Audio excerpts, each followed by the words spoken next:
Welcome to Talking Insights. I'm your host, Antonio, and today we have a special episode from a three-part series about the work of Esomar. We'll start off with today's episode on the evolution of data, analytics, and the insights industry, one of the many publications that Esomar puts out every year. And no one better to explain what this is all about than Xabier Palacio, the lead of the Department of Professional Standards and Public Affairs. He's a great mind, and it was a great conversation. So stay tuned, and I hope you enjoy it.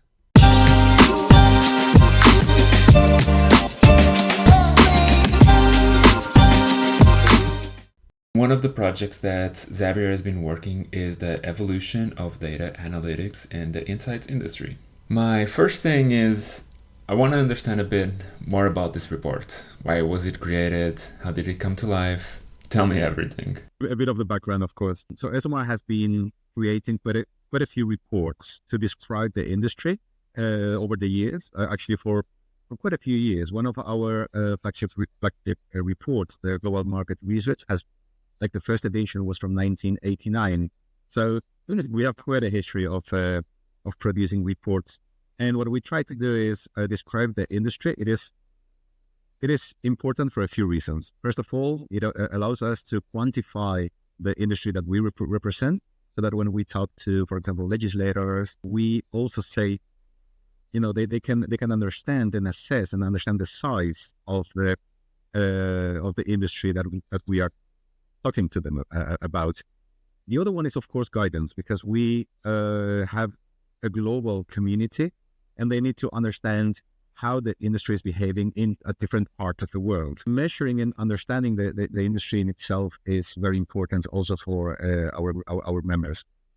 There is another element which we wanted to get on that hadn't happened for a while, and we started in already, I think, 4 or 5 years ago, which is thinking how the industry is set to behave in the future. And not just like thinking about it like, in terms of narrative, because it's easy to say AI will impact or things like this, right? But to properly quantify this and say, all right, I believe that the industry is going to grow for, say, X% in 24 and in 25 and eventually in 26, right? So this is what we did with this report, to look at the industry and say, okay, how is each of the segments going to behave over time? I believe that very often some companies are, of course, caught in the short-term planning. They need to understand how the industry is set to behave. They have plans and they have objectives for the next 12 months. But especially certain people within companies, like the decision makers, the leaders, CEOs, etc., they need to create a proper planning, a more like medium to long-term planning. And that planning, again, cannot be or needs to be grounded in data. So this is what we're providing here, that tool for the decision makers to create that long-term planning for their companies. So I skimmed the report prior to this interview, and one thing that my mind kept going to while you were talking about the research software and the growth that they had in the past few years and how you see it grow in the foreseeable future is, why is that? Why did research software grow so much? And is it because of the AI? Is it because of synthetic data? Will that be something that we have to keep in mind and in our work in the future?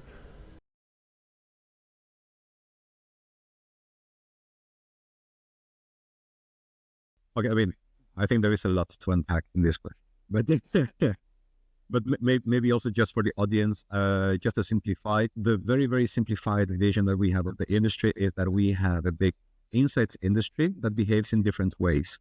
One of the ways in which the industry behaves is condensed within the market research sector. These are all these full service market research companies that are usually project-based, and those supporting industries like, for example, sample panel providers.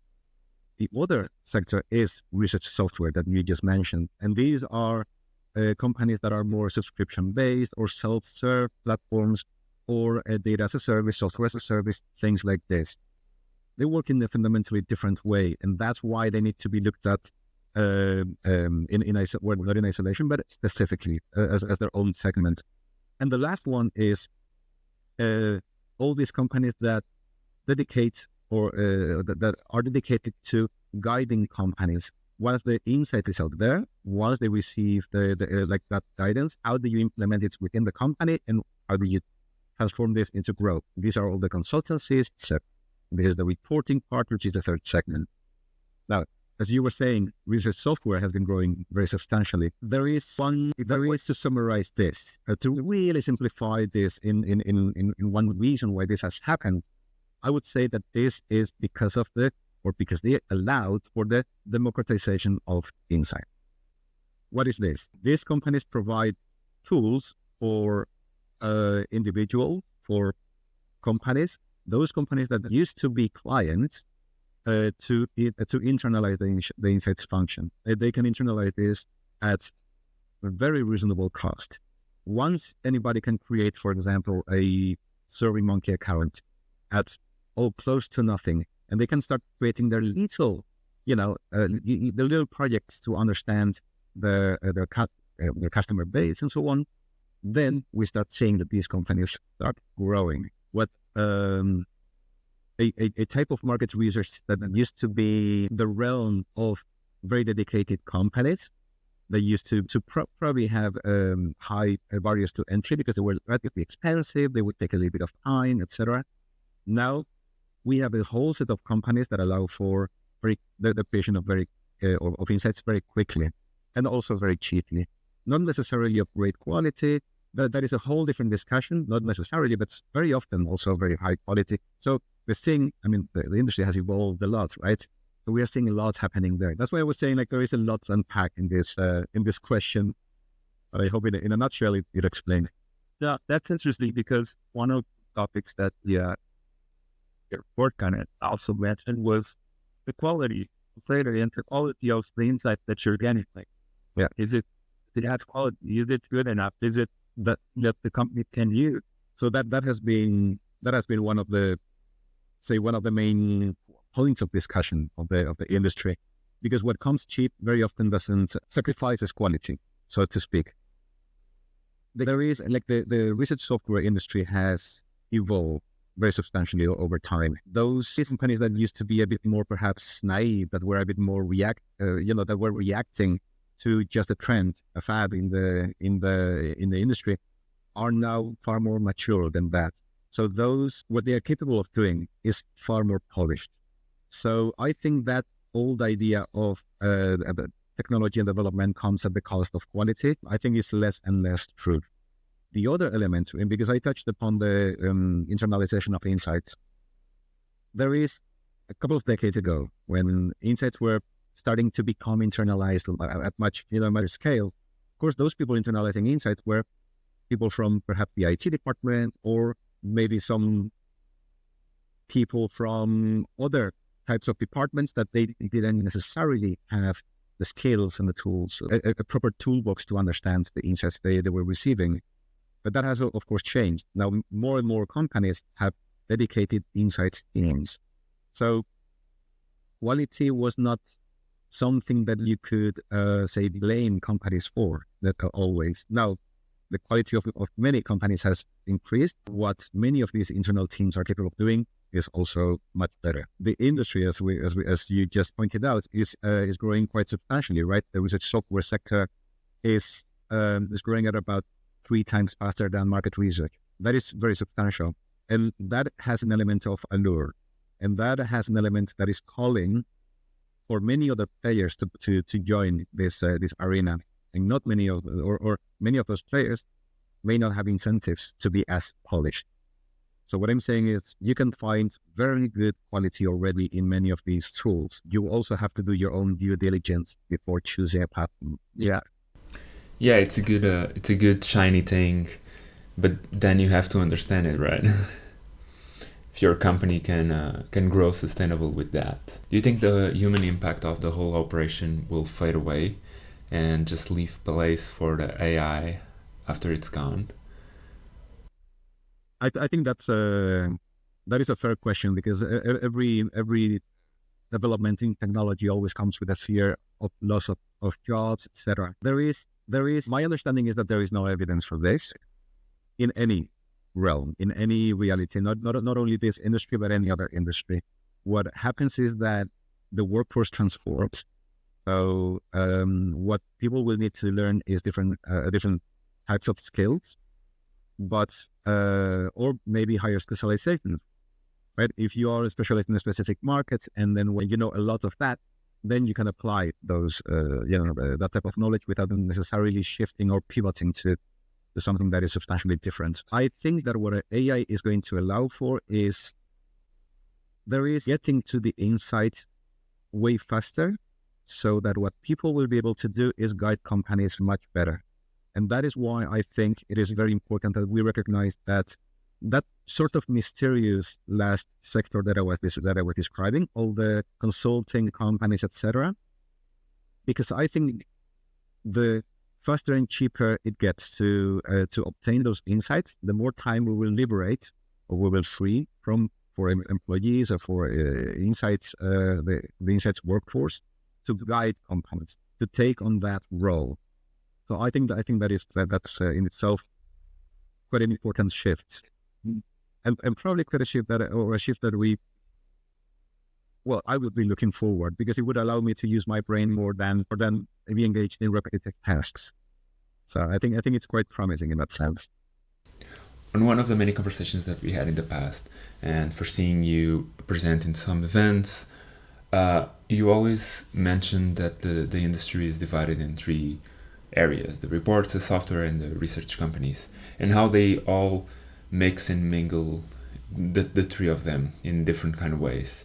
My question is kind of, how do the reports engage, and how are they in the mix within the software and the research companies? And so it is quite interesting, because again, I was mentioning that they have always been quite secretive. Let's not forget that we are talking about companies that do a lot. Only one of the areas or only part of what they do can be associated with the extraction of insights. They do much more than that, right? So that's why it's a little bit difficult to get a hold of those numbers. But if you think of Ernst & Young or what Deloitte or the Big Four, what they do, they are seriously private. So, but we're getting an understanding on how they work. A number of years ago, they were basically providing that guidance to companies, consultancy services. Nowadays, what they have done is to create their own very powerful insights teams as well. It's a very powerful teams for analysis of data. So they naturally also started becoming clients for research agencies, because they need primary data as well. They also started becoming the clients for research software, because they also need the tools, and they need those tools to apply them internally. So they start becoming natural clients of the industry as well. But likewise, right? They're now producing reports on certain elements of the industry, creating their own sort of market research. And this data is also very interesting to inform the decisions of what full service market research agencies would be generating as well. So we are seeing a net that is starting to become a bit more tangled, and something that we are through other reports, but something that we are now trying to measure is just how much, for example, a market research company is engaging in research software services, how much that market research company is engaging in reporting consultancy services. Now we're starting to add measurement to those areas as well, which is quite interesting. And you can find all that information in the report, right? So that is what I was saying. The report is that's the forward, because it focuses on how the industry is going to evolve here, say 2-3 years from now. The description of the industry and how much each sector is doing of the other is something that is a bit harder to predict for two reasons. First, because we started very recently measuring this area, and it is reported on the year itself. So we're still building that trend to see just how much. The intuition tells us that because that side of research software is growing so substantially, that it is an invitation for, say, the market research sector to engage in more of those types of services. So integration tells us that we don't yet have an idea on how it will, what it will happen in a few years from now. And something that includes as well is a commentary from those leaders. So they are already covering how they are diversifying their portfolio, how they are, evolving their own offering. So, to respond to, to changes in the industry. So at the end, it is a report that while we are looking at one industry, we divide the industry in 8 segments. Therefore, we have 8 chapters. In each chapter looks at the top 10 companies, how they have grown, but also, of course, what the behavior of this segment is going to be in the next 3 years. That, alongside commentary, etc., provides a good feeling for everything that is yet to come. First you have the data, the numbers. It is going to grow at X%. Second is that extra feeling. That is our interviews with decision makers as well. That's really interesting. You can obviously read the report and learn more about all this data and insights and how the industry is going. There's a link in the show notes so you can follow that. But this is not an isolated case. There's kind of like a family of reports, right? At the end, they are all connected, and the story is very very clear. Especially if you take all reports and start reading, you end up understanding what has happened, what is yet to happen, what we forecast. So the family of reports, I think they provide a good picture of the industry. All right, that's great, and I won't take you much more time, but we are way over time right now. But it was a really interesting conversation. I hope it was an insightful one for all the listeners, and I just want to thank you for being here and for this interview. And that's all for today. As I said in the beginning, this is part of a 3-episode series that will pull up in the next 3 weeks. The next one will be about the ICC codes and all the work that the team is doing to update it to the time that we live in right now.